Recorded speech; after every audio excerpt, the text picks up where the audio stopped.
Welcome to my new another video. আজকে আমি আলোচনা করব জিডি নিয়ে। আপনি কেন জিডি করবেন, জিডির প্রয়োজনীয়তা কী এবং কোথায় জিডি করবেন। তো জিডি হচ্ছে জেনারেল ডায়েরি।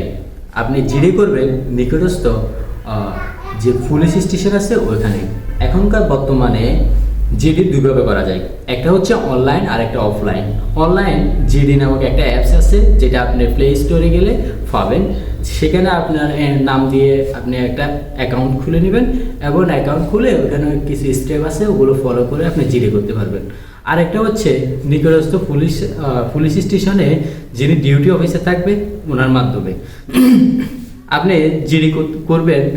মূলত হচ্ছে যেমন আমাদের অনেক গুরুত্বপূর্ণ কাগজপত্র হারিয়ে যায়, যেমন ন্যাশনাল আইডি কার্ড, হতে পারে আপনার মোবাইল ফোন, হতে পারে আপনার আরও অন্যান্য গুরুত্বপূর্ণ কাগজপত্র।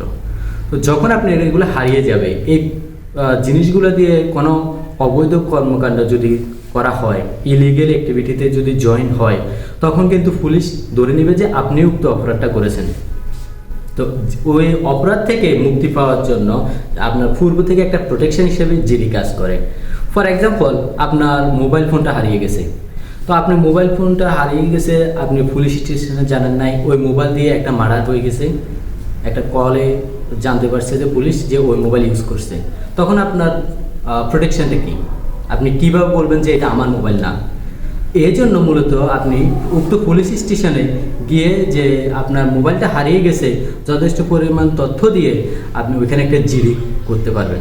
জিডিটা করলে তো পরবর্তীতে ওই অপরাধের জন্য পুলিশ আপনাকে অ্যারেস্ট করবে না, আপনি একটা প্রিভিলেজ হিসাবে কাজে লাগাতে পারবেন। Thank you for watching this video.